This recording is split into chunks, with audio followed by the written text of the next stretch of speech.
women at the same time.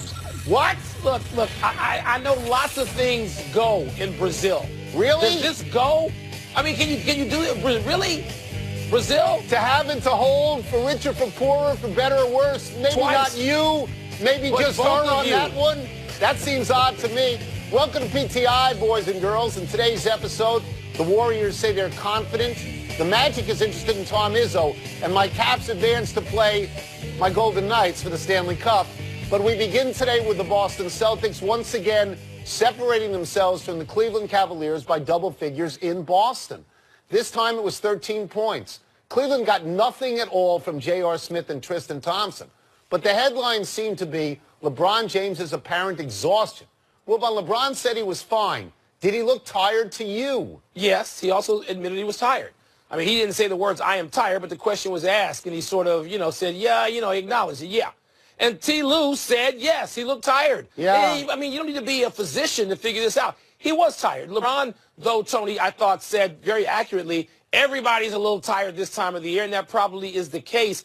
But the Cavaliers can't afford him to either sit for much time during games or not be able to finish them with a lot of strength and vigor at the end of games. And I don't know what's the solution for the Cleveland Cavaliers except being at home where LeBron seems to have more energy. So last week I remember saying to you that because Cleveland was the older team, I felt that when they stopped having 2 days off and they just went to one day off, that could conceivably hurt Cleveland, which I think is what happened. Now, do I think LeBron will be fine for Game 6? Sure. Do I think they're going to win it? Sure. But, and these numbers are important because he played every game this year. All right? He's played more minutes than any player in the playoffs. He played more minutes than any player in the regular season. And Mike, that's a lot. This is his 98th game this season. Of course he's tired. In his 15th season. Yes. He better be. I know we like to say, oh, LeBron is superhuman. No. I mean, he's more in that direction than others. But, Tony, again, Tony, familiar theme. I mean, you mentioned what the guards didn't do. J.R. Smith, was he there? 2 points in 26 minutes. Tristan Thompson, 1 point in 26 minutes. And Kyle Korver only played 18 or 19 minutes. What happened? Is he in the doghouse? Well, what Tony, happened? I thought it was interesting. No, he's not in the doghouse. It sounds as if from post-game analysis, and I'm at the other series, not there, that Ty Lue was sort of using him as a counter matchup.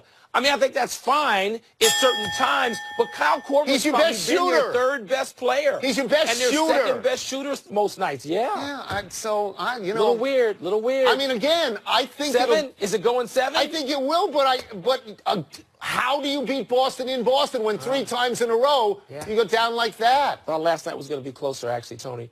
All right, let's deal with tonight in a huge Game 5 between the champs and Rockets here in Houston.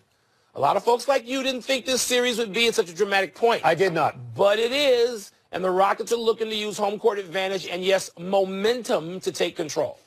The Warriors were uncharacteristically dead in the fourth quarter of Game 4, but Draymond Green says, quote, "We know we let one slip away, so definitely guys are pissed off, but encouraged as well," close quote. Tony, should the Warriors, after that game, be that optimistic? It's interesting. Every day we either talk about something that appears to be insane that Mike D'Antoni said, or now something that appears to be insane that Draymond Green said. Here's the history, though. In Game 1, if I'm not mistaken, in Houston, Golden State won by 13 or 14 points. So they know they can do it. This is not like Cleveland in Boston. The problem is what you alluded to.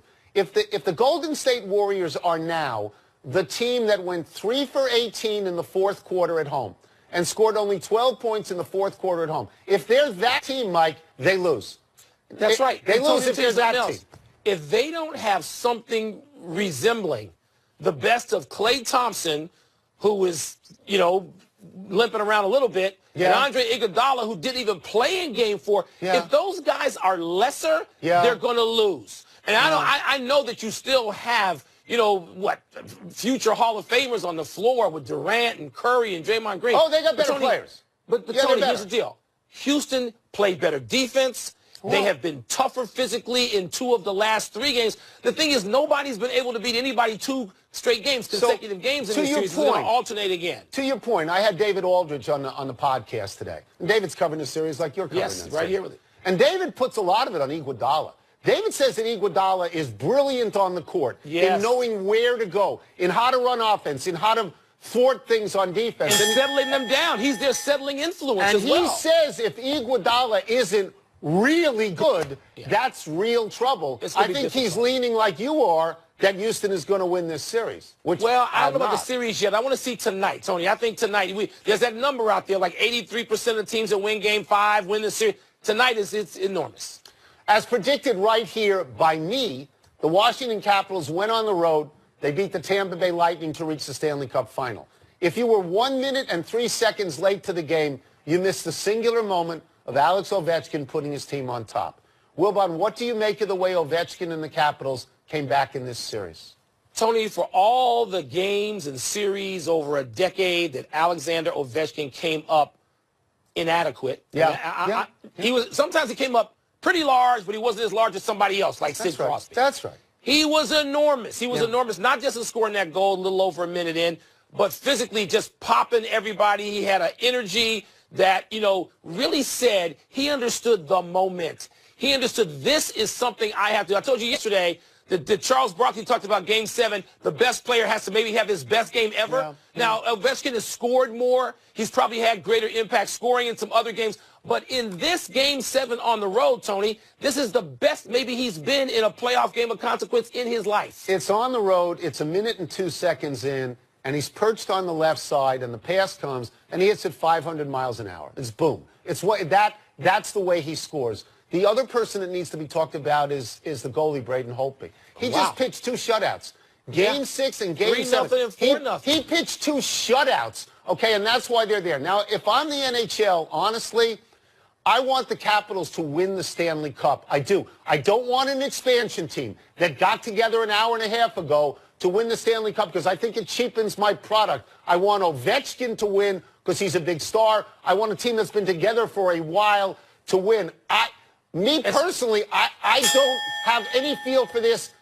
I did in the Pittsburgh series and I did in the Tampa series. I don't know. It's nice of you to plead the Capitals' case. Yeah, that's the case. But they're going to have to beat another team that has home ice advantage. I get and they're going to have to be just as good in this series. 3 times, twice. They can, but they ain't going to get there because somebody's wishing and hoping. I'm just they're going to have to put forth that same level of effort and performance. But do you agree with me? Do you agree with me that the NHL would be better served if Washington won? No, I think that nationally, that people, particularly younger fans, have fallen in love with the uniforms and the story, much like they did at one point with the Mighty Ducks when they were sort of, riding a little higher. That's a great story in Washington for guys like you and me. Are you endorsing the millennials? Is that what am I hearing you endorse millennial behavior? Do you think that, do I look ill to you? Oh, okay. Tony, we've got to revisit yesterday's NFL news regarding the owners adopting a no public protest policy during the national anthem. The owners didn't want to hear from dissenting owners, let alone players. Quite a few players spoke out, but the one who struck me the most was Chris Long, who tweeted, quote, "This is not patriotism. Don't get it confused. These owners don't love America more than the players demonstrating and taking real action improve it." Close quote. Tony, do you think this policy is going to make this issue go away? Oh, no. Oh, no. It makes it far worse. You're going to see more players this year than last year. They're not going to stay in the locker room and look weak in the locker room. They're going to get out there on the field. And this was inflamed again by President Trump just this morning, talking about people who don't respect the anthem. Maybe they shouldn't even be in the country. This is kindling right now. This could go up. No, this is going to get worse. Tony, you properly anticipated this yesterday even. I did not. To that end. And I think Chris Long's comments are important for a lot of reasons. One, Chris Long's a damn smart guy and a veteran who's respected in that league. And also Chris Long is a white player. That's right. I had dinner last night with a player who played in the NFL 13 years. And he said, Tony was right about this yesterday. Their players are now going to find a way to protest in many cases. All right. And it doesn't mean taking a knee. They're going to find new ways. And, Tony, the reason I didn't think that initially, and I believe I've been turned around on this by your opinion and the opinion coming out for people like Chris Long and the player I had dinner with, is that the NFL has behaved so arrogantly here. It didn't even take into account some of its own dissenting owners. Yeah. You know, like the CEO of the Jets and the 49ers, and guys who said, we're trying to say, wait a minute. Yeah. They didn't hear that. They proceeded ahead in this dictatorial matter, and I think guys like you are right about this now. I think it's going to be the biggest story in training camp. I think right up into the first game of the season, people are going to say how many people knelt, how many people stood, how many people went there, who was fined, who paid the fines. But I do think by the fourth game of the season, such as last year, it'll be largely forgotten about because games are going to be played and betting is going to go on. And I mean, I don't even understand why the NFL did this because it was almost you know why they did it? Well, then I tell you all the time why they did it. Then go to the NFLPA and sit down and roll your sleeves up and say, we're not leaving this room till we get a deal, and they didn't do that. And they should have. The NFL's position, every one of these issues over time is, you people are going to do what we tell you to do. Look, is that union strong enough to stand up to them, Tony? It's not the NBA or the Major League Baseball Players Union. That's what I questioned and wonder about a little bit. You have an object lesson with Sterling Brown. You have this right in front of you. You go to the owners and say, this is what this is about. You do. Don't you? It's right here. It's right here. And yet, they didn't do it. According to The Athletic, the Orlando Magic have expressed interest in hiring Tom Izzo away from Michigan State. Izzo has been approached by NBA teams before, including the Cavaliers and the Hawks, but he always declined. Wilbon, given everything swirling around Michigan State now, can you see Izzo taking this job? Tony, previously I would have said absolutely not. I mean, Izzo, as you said, has flirted with teams. They've flirted with him, and it's been no. Under these new circumstances at Michigan State, I think that's the only scenario that I could see under which Izzo's saying, you know, I could get out of here now. But because of Tom Izzo, who he is, his personality, the length of time, tenure at Michigan State, I think, knowing Izzo just a little bit, that he would see that as running away from something. 100%. And he's not that guy. 100%. Interview after interview when this was going on, what did Izzo say? No, I got to be part of the solution. I'm going to be right here, and I believe that about him. It's interesting. He's been there, I believe, since 1983. That's a tremendous amount of time. Nobody is more associated with a state in sports than Tom Izzo was associated with Michigan. And you know what? This is not Mike Krzyzewski wasn't born and raised in North Carolina. Jay Wright, very associated with Villanova, not like this. Nick Saban, this is one stop along the way in Alabama. He's born and raised in Michigan. He's been there forever and ever and ever. And I agree with you that it would feel like running. But the victims of Larry Nassar, those lawsuits are settled for $500 million by Michigan State. And there are accusations against football players and accusations against basketball players. And Izzo, in public, only talks about survivors. And you think to yourself, this has to be very wearing on him. He must feel like a target. And he knows the DeVos family are from Michigan. Surely Izzo's familiar. He's already felt like that. He's felt like a target, Tony. But yet, we both think that Tom Izzo's going to stay in Michigan in East Lansing, don't we? Yes, but if this was the time he went, we would understand. Yes. We would understand. Let's take a break. Coming up, Andrew Luck has still not thrown a football. Should head coach Frank Reich be more worried than he is? Amari Stoudemire wants to make an NBA comeback, Tony. Been gone a couple of years from the league. Yeah. Is a team going to give him a chance? No. You sure? I think I'm sure. I don't know about that. Really? Pardon the Interruption is brought to you by 7-Up. Do more with 7-Up. Finally happened. Honorary Dr. Kornheiser's in the house and ready to dissect Wilbon and What's the Word. Though I left my coat upstairs. Where's your robe? Let's get the first. I left it upstairs. First one for the producer over the loudspeaker. J.D. Martinez's refusal to participate in the home run derby is blank. It's vengeful, and I like this. J.D. Martinez, he's got 15 home runs. Only his teammate Mookie Betts has more. But in 2015, he had 25 at the break, and he thought he'd be picked. And he says, quote, MLB didn't want me. I figured I'd have the option of doing it. And they said no. They had other guys they wanted. I was like, forget it. I'll never do it. Good for him. I love this, Tony. You got vengeful. I'm saying payback.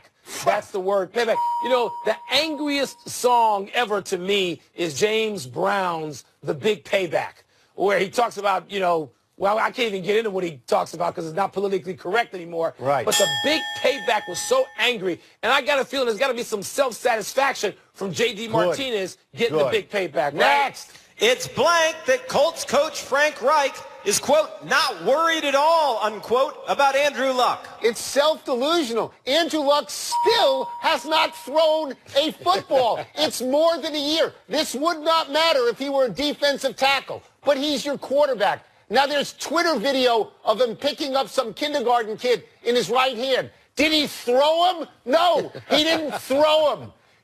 Reich's insane.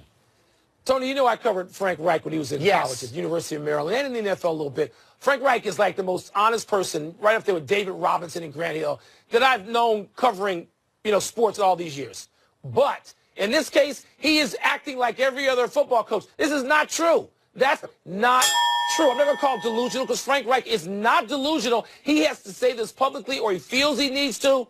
Not true. Kid hasn't picked up a football and thrown it in over a year. Next. Cole Calhoun's throw was blank. It was Taylor-esque. We gave you Michael A. Taylor yesterday gunning somebody out from center field. Now you got this guy gunning him out from right field. Boys and girls, this is what we call a hose. These are great, great throws. Cole Calhoun, that's a great throw. And it was, I think, cut down the tying run in the game. It's fabulous. You know how good that throw was, Tony? What? It was better than Taylor-esque. It was better than your boy's throw. It was to the right side of the bag of home plate, the correct side, meaning left if you're looking at the camera view, and they didn't have to go to replay. The throw was so great, it's just you're out. Get out of here. What? We don't need to waste 3 minutes with a replay now. The best arm in the outfield is usually in right, but aren't you a little surprised it's a lefty arm? You don't see that often. A little bit. You don't see that often. Next. Last one. Amari Stoudemire's chances of playing in the NBA again are blank. As good as mine. I love Amari Stoudemire. But he hasn't been in the league since 2016. In 2017, he played in Israel. This year, he didn't play at all. He has no knees. He has 0 knees. And he's going to play in the Ice Cube's Big 3 League with Mike Bibby. He's in that league. And Baron Davis. This is not a call-up league. I'm sorry. Don't work that way. Tony, his chances are knees related. You've already referred to that. Amari Stoudemire, there would have been 3 or 4 more years of his career where he was as great or close to it as he was early in his career when he was completely unstoppable force playing for the Phoenix Suns with Steve Nash. It's knees related, man. I don't know how I hope look, maybe his knees are better. Maybe he went to Europe and he found some sort of miracle cure. I got legs. I got legs. Big 3 League. This is not up. That's it. Eat your words, Will. But let's take one last break. Still to come. Shohei Ohtani will miss his next start. Are the Angels overprotecting him? Don't all these teams do that now? Did Damian Lillard deserve a spot on the All-NBA first team over Russell Westbrook? Did you vote him there? I had him on the second team. I had Russ on the first team. That's me. That's to start. Happy time, people. Happy 45th birthday, Bartolo Colon. Colon is in his 21st season in the majors. Texas Rangers are his 11th team. He's still an effective starter, 2-2 with a 3.51 ERA. Colon has 242 career victories. And if you bet that he led all active pitchers in wins, go straight to the window, you won. Are you kidding me? I would not ever go to the window because I would never think that Bartolo Colon is an active leader in anything except maybe weight. Happy anniversary, Billy Hamilton. On this day last year, the Reds' speedy center fielder scored from first on a single in the 9th for the go-ahead run against the Indians. Hamilton is exciting on the base pass. Unfortunately, he isn't on them very often. He's batting 199. That's why I would rather have Trey Turner leading off for me. Of course, Nat's corner. Tony, the baseball doesn't include speed anymore. A guy like Hamilton is marginalized when he could have a big impact if the game was played the way it used to be. Happy trails, Wellington Castillo. The White Sox #1 catcher has been sent out of baseball for 80 games for testing positive for performance-enhancing drugs. Castillo was batting a solid .267 on a team that doesn't score many runs. And unlike Robbie Cano, who wouldn't be allowed to play in the playoffs if his Seattle team makes it, Castillo's White Sox, they're not getting anywhere near the postseason, Mike. They're not. No, Tony, and White Sox fans will find some reason to blame the Cubs. you know, they'll find a reason to bring the North Siders somehow. Quick to the big finish. Here we go. Let's do the it. president officially pardoned Jack Johnson. Your thoughts? Oh, my God, the irony. Jack Johnson must be rolling over in his grave just to hear this. A study by MLB says baseballs were not juiced from 2015 to 17, but there were changes in the aerodynamic properties. What does that mean? Means the baseballs were juiced. Adrian Wojnarowski says Dwayne Casey is the top head coaching target for the Pistons. Good fit? Rarely do you get the reigning coach of the year in the NBA. Shohei Ohtani will not make his next start. The Angels say they're managing his workload. Does that make sense? He's great. I love him. Whatever they want to do is fine. Last one, Damian Lillard made first-team All-NBA over Russell Westbrook. Okay by you? I voted Westbrook first team, Lillard second team, Tony, but it is okay with me. Both those guys had great seasons. Good for Damian Lillard. We're out of time. Trying to do better than next time. I'm Tony Kornheiser. I'm Mike Wilbon. Same time tomorrow, Knuckleheads. You can get the PTI podcast on the ESPN app or Apple Podcast. Spoonful of comfort. Soup. Thank you.